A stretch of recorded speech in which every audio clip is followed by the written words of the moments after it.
অভ্যুত্থানের সময় অস্ত্র নিয়ে হামলাকারী সাভারের বিরুলিয়া ইউনিয়ন পরিষদের সাবেক চেয়ারম্যান ও আওয়ামী লীগ নেতা সাইদুর রহমান সুজন কেরানীগঞ্জের ঢাকা কেন্দ্রীয় কারাগারে গলায় ফাঁস দিয়ে আত্মহত্যা করেছেন বলে জানিয়েছে পুলিশ।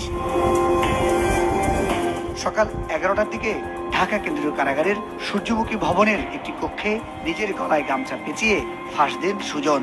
ঘটনার পরপরই তাকে কারা হাসপাতালে নেওয়া হয়। এরপর তাকে ঢাকা মেডিকেল কলেজ হাসপাতালে নেওয়া হলে চিকিৎসক দুপুর 12:30টার দিকে মৃত ঘোষণা করেন।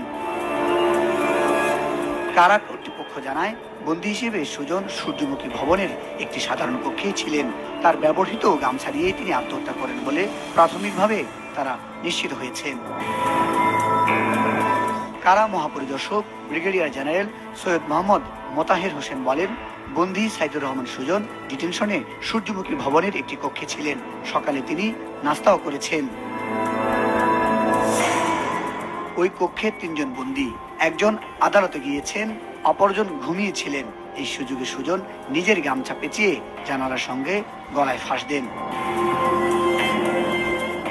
আইজি প্রিজন্স আরো জানান, জুলাই আগস্টে ছাত্র জনতার উপর অস্ত্র নিয়ে হামলার ঘটনায় সুজনের বিরুদ্ধে আন্তর্জাতিক অপরাধ ট্রাইব্যুনালের মামলা সহ মোট 15টি মামলা রয়েছে। তবে কারা অভ্যন্তরে আত্মহত্যার ঘটনা কিভাবে হলো এ বিষয়ে একটি কমিটি করে তদন্ত করে দেখা হবে বলেও জানান তিনি।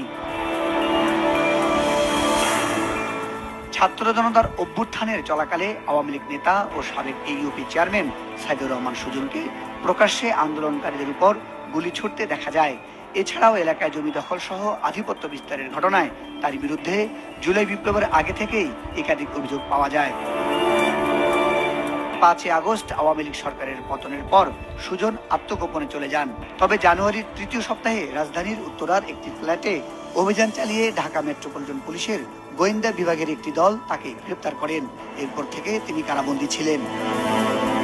আওয়ামী লীগের শাসনামলেও 2020 সালের 30শে সেপ্টেম্বর চাঁদাবাজির অভিযোগে বিরুলিয়া ইউনিয়নের কাকাবর এলাকায় একবার গ্রেপ্তার হয়েছিলেন সাইদুর রহমান সুজন।